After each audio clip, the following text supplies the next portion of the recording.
आप देख रहे हैं न्यूज़ नाउ 24/7। ताज़ा खबरों के लिए हमारे साथ बने रहें।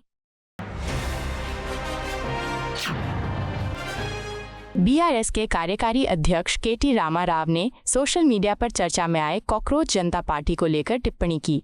उन्होंने कहा कि ये नाम लोगों के बीच तेजी से लोकप्रिय होता दिखाई दे रहा है।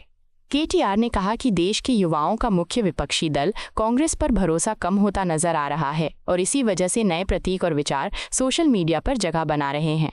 उन्होंने कहा कि यदि युवाओं को लगता है कि यह मंच कांग्रेस से बेहतर विकल्प है तो इसमें गलत कुछ नहीं है। केटीआर ने इसे बदलते राजनीतिक माहौल का संकेत बताया। भाजपा विधायक तरुण ज्योति तिवारी ने पश्चिम बंगाल की राजनीति को लेकर तृणमूल कांग्रेस पर तीखा हमला बोला।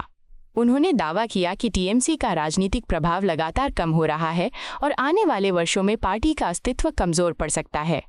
तिवारी ने आरोप लगाया कि टीएमसी ने वास्तविक जनहित के मुद्दों की बजाय तुष्टीकरण की राजनीति को प्राथमिकता दी है। उन्होंने कहा कि राज्य के मतदाता अब विकास, रोजगार और सुरक्षा जैसे मुद्दों को अधिक महत्व दे रहे हैं। भाजपा विधायक ने दावा किया कि पश्चिम बंगाल की राजनीति में बड़ा बदलाव देखने को मिल सकता है।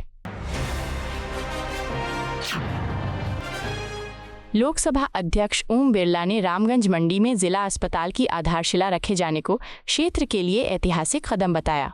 उन्होंने कहा कि लंबे समय से क्षेत्र के लोग जिला अस्पताल की मांग कर रहे थे, जिसे अब पूरा किया जा रहा है। बिरला ने बताया कि करीब 62 करोड़ रुपए की लागत से बनने वाला ये अस्पताल स्थानीय लोगों को बेहतर स्वास्थ्य सुविधाएं उपलब्ध कराएगा।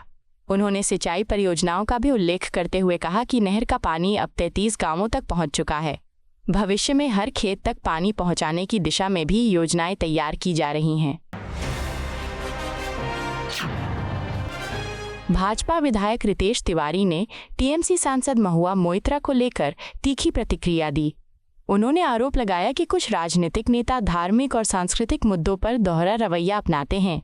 तिवारी ने कहा कि जनता अब नेताओं के वास्तविक विचारों और उनके सार्वजनिक बयानों के बीच अंतर को समझ रही है। उन्होंने दावा किया कि ऐसे बयान समाज में अनावश्यक विवाद पैदा करते हैं। भाजपा विधायक ने कहा कि भारतीय संस्कृति और परंपराओं का सम्मान किया जाना चाहिए तथा राजनीतिक लाभ के लिए धार्मिक विषयों को विवाद का मुद्दा नहीं बनाया जाना चाहिए। भाजपा नेता प्रियंका टिब्रेवाल ने मदरसों में वंदे मातरम और जनगण मन को लेकर चल रही बहस पर प्रतिक्रिया दी। उन्होंने कहा कि राष्ट्रगान और वंदे मातरम देश की एकता और राष्ट्रीय पहचान के प्रतीक हैं। टिब्रेवाल ने सवाल उठाया कि यदि कोई खुद को राष्ट्रवादी मानता है तो इन राष्ट्रीय प्रतीकों से आपत्ति क्यों होनी चाहिए। उन्होंने बंकिम चंद्र चट्टोपाध्याय के योगदान का उल्लेख करते हुए कहा कि वंदे मातरम भारतीय स्वतंत्रता आंदोलन की प्रेरणा रहा है। भाजपा नेता ने कहा कि राष्ट्रीय प्रतीकों का सम्मान सभी नागरिकों की साझा जिम्मेदारी है। उत्तर प्रदेश के मुख्यमंत्री योगी आदित्यनाथ ने देवरिया में विभिन्न विकास परियोजनाओं के लोकार्पण और शिलान्यास कार्यक्रम में विकास, विरासत और सुशासन को सरकार की प्राथमिकता बताया। उन्होंने कहा कि जनता के समर्थन से प्रदेश में लगातार विकास कार्य आगे बढ़ रहे हैं।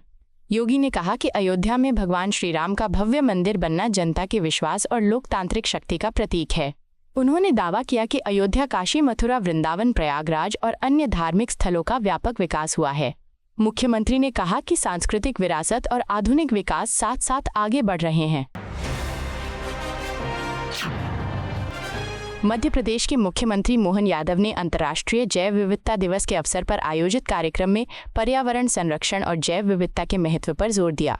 उन्होंने केंद्रीय मंत्री भूपेंद्र यादव का स्वागत करते हुए कहा कि प्रधानमंत्री नरेंद्र मोदी के नेतृत्व में जैव विविधता संरक्षण के क्षेत्र में कई महत्वपूर्ण पहल की जा रही हैं।